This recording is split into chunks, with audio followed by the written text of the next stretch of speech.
আমার মামু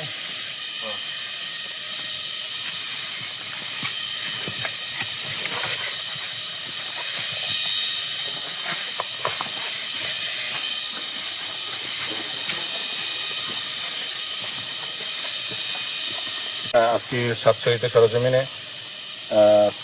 সাংবাদিক এবং যারা এই সাথে সংশ্লিষ্ট, বনের সাথে সংশ্লিষ্ট, তাদেরকে নিয়ে আমরা সরজমিনে পরিদর্শন করি। পরিদর্শনের পরে আমরা এখানে ডুমুরতলা এলাকায় 2টা গাছ আমরা কর্তন দেখতে পাই এবং এই বিষয়ে কি পদক্ষেপ নেওয়া হয়েছে বা কি আমরা জিজ্ঞাসাবাদের পরে রিপোর্ট করবো আর কি। এরপরে একটি পিওর মামলা দায়ের হয়েছে এবং পিওর থানায় একটি এফআইআর করা হয়েছে। এফআইআরটা কোন দিন হয়? কিন্তু মাত্র আসলাম, আমি তদন্ত এখনো কমপ্লিট করি নাই। তদন্ত কমপ্লিটের পরে আমি সবকিছু রিপোর্টে দিয়ে দিব।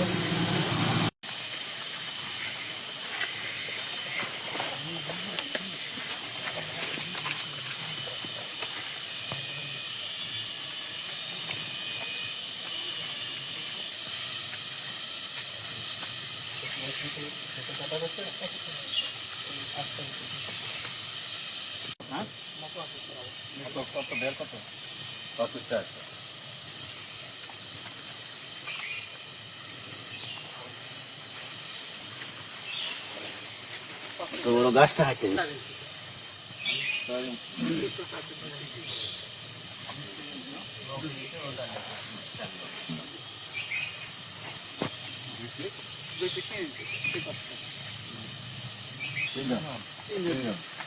অনেক